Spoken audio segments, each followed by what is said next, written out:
ಎರಡನೇದಾಗಿ ದುಃಖ ಪಡುವಂತರು ಯಾರಾಗಿರ್ತಾರ್ರಿ? ನಿನ್ನ ಸಭೆಯ ನಾಯಕನಾಗಿರ್ತಾನೆ, ಸಭಾ ಪಾಲಕನಾಗಿರ್ತಾನೆ. ಪ್ರಿಯರೇ, ಯಾಕೆ ಹೇಳ್ರಿ? ಎಷ್ಟೋ ಸ್ಥಿತಿಯಲ್ಲಿ ನೀವು ಪ್ರಾರಂಭದಲ್ಲಿ ಏನಂತ ಹೇಳ್ತಾ ಇದ್ದೀವಿ, ಭೇಟಿಯಾದಾಗ ನಿಮ್ಮ ಪರಿಸ್ಥಿತಿಗಳು ಹೆಂಗಿರುತ್ತೆ? ಒಂದ್ಸಾರಿ ಹಿಂದಕ್ಕೆ ಹೋಗಿ, ಅಲ್ಲಲ್ಲಿ ಫ್ಲಾಶ್ ಬ್ಯಾಕ್ ಹೋಗಿ, ಅಲ್ಲಲ್ಲಿ ಆವತ್ತಿನ ದಿವಸ ನಿಮ್ಮ ಒಂದು ಜೀವಿತ ಬಂಜರು ಭೂಮಿಯೋಪಾದಿಯಲ್ಲಿ, ಬಂಜತನದ ಒಂದು ಸ್ಥಿತಿಯಲ್ಲಿ, ಅನಾರೋಗ್ಯದ ಹಾಸಿಗೆಯಲ್ಲಿ, ಭಯಂಕರವಾದಂಥ ಸೋಲುಗಳಲ್ಲಿ, ನೋವುಗಳಲ್ಲಿ, ಬಾಧೆಗಳಲ್ಲಿ, ಕಣ್ಣೀರಿನಲ್ಲಿ ನೀವು ಆವತ್ತಿನ ದಿವಸ ದೇವರ ಸನ್ನಿಧಾನಕ್ಕೆ ಹುಡುಕಿಕೊಂಡು ಯಾರೋ ಒಬ್ರು ನಿಮ್ಮನ್ನ ನಡೆಸಿದಾಗ ಸಭಾಪಾಲಕರು ನಿಮ್ಗೆ ಏನು ಮಾಡಿರ್ತಾರೆ?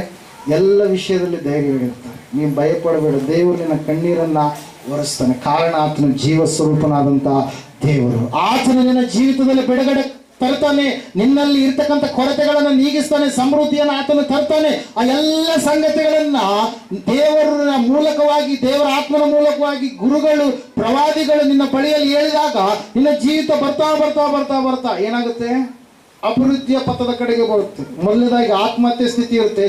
ನಾನು ಬದುಕಬೇಕು, ದೇವರಿಗೋಸ್ಕರವಾಗಿ ನಾನು ಜೀವಿಸಬೇಕು, ನನ್ನ ಕುಟುಂಬವನ್ನು ದೇವರ ಮಾರ್ಗದಲ್ಲಿ ನಾನು ಕಟ್ಟಿಕೊಳ್ಳಬೇಕು. ಹಲ್ಲೆಲೂಯಾ. ನಾನು ಸೋಲಿನ ವ್ಯಕ್ತಿ ಅಲ್ಲ, ನಾನು ಎಲ್ಲ ವಿಷಯದಲ್ಲಿ ಜಯವನ್ನು ನಾನು ಹೊಂದಿಕೊಳ್ಳಬೇಕು. ನಾನು ಭಯಪಡಬಾರದು. ದೇವರು ನನ್ನ ಸಂಗಡ ಇದ್ದಾನೆ, ದೇವರನ್ನ ನಾನು ತಿಳಿದುಕೊಂಡವನಾಗಿದ್ದಾನೆ, ದೇವರು ನನ್ನನ್ನು ಹೆಚ್ಚಾಗಿ ತಿಳಿದುಕೊಂಡಿದ್ದಾನೆ, ನನಗೋಸ್ಕರವಾಗಿ ದೇವರು ತನ್ನ ಪ್ರಾಣವನ್ನ ಕೊಟ್ಟಿದ್ದಾನೆ. ಎಲ್ಲ ಸಂಗತಿಗಳನ್ನ ಪ್ರಾರಂಭದಲ್ಲಿ ನೀವು ಕೇಳಿಸ್ಕೊಂಡು ನಿಮ್ಮ ಭಕ್ತಿಯ ಜೀವಿತವನ್ನು ನೀವು ಬೆಳೆಸ್ಕೊಂಡು ಬರ್ತಾ ಇರ್ತೀರ. ಮರಣಕರ ಹಾಸಿಗೆ ಇರೋದಿಲ್ಲ, ನೋವುಗಳಿರೋದಿಲ್ಲ, ಸೋಲುಗಳಿರೋದಿಲ್ಲ, ಬಾಧೆಗಳಿರೋದಿಲ್ಲ.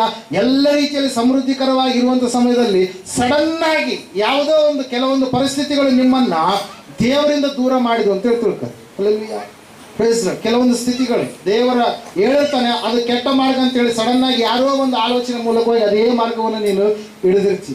ಅವಾಗ ನಿನಗೇನು ಬರುತ್ತೆ? ಕಳವಳ ಬರುತ್ತೆ. ನಿನ್ನ ಆತ್ಮವೇ, ನಿನ್ನಲ್ಲಿರ್ತಕ್ಕಂಥ ಆತ್ಮ, ನಿನ್ನ ಮನಸ್ಸಾಕ್ಷಿ, ನಿನ್ನ ಆತ್ಮಸಾಕ್ಷಿ ನಿನ್ನೇನು ಮಾಡುತ್ತೆ?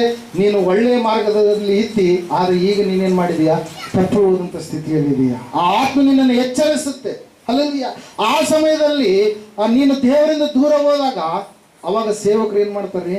ಬಹಳ ದುಃಖ ಪಡ್ತಾರೆ. ಅವರಿಗಾಗಿ ಎಷ್ಟೋ ಕಣ್ಣೀರಿಟ್ಟೆ, ಅವರಿಗಾಗಿ ಎಷ್ಟೋ ನಾನು ಮನ ಮುರಿದೆ, ಅವರಿಗಾಗಿ ಎಷ್ಟೋ ನಾನು ಗೋಳಾಡಿದೆ, ಎಷ್ಟೋ ದಿವಸಗಳು ಅವರಿಗೋಸ್ಕರವಾಗಿ ಅವ್ರು ರಕ್ಷಣೆ ಹೊಂದಬೇಕಂತೇಳಿ ನಾನು ಮೊಣಕಾಲೂರಿ ಪ್ರಾರ್ಥಿಸಿದೆ, ಕಣ್ಣೀರನ್ನ ಸುರಿಸಿದೆ. ಒಂದು ಆತ್ಮ ಕೂಡ ನಾಶವಾಗಬಾರದು. ದೇವರು ನಮಗೆ ಕೊಟ್ಟಿರ್ತಕ್ಕಂಥ ಒಂದು ವ್ಯಕ್ತಿ ಕೂಡ ನಾಶದ ಸ್ಥಿತಿಯ ಕಡೆಗೆ ಹೋಗಬಾರ್ದು, ಲೋಕದ ಕಡೆಗೆ ಹೋಗಬಾರ್ದು ಅಂತೇಳಿ ಕಣ್ಣೀರಿಟ್ಟೆ. ಆದರೆ ಈ ವ್ಯಕ್ತಿ ಏನಾದ?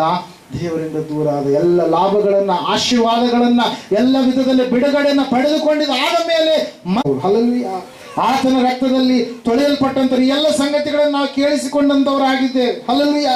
ಇದೆಲ್ಲವನ್ನ ಕೇಳಿಸಿಕೊಂಡಿದ್ದ ಆದ್ಮೇಲೆ ಕೂಡ ನಾವು ಭ್ರಷ್ಟರಾಗ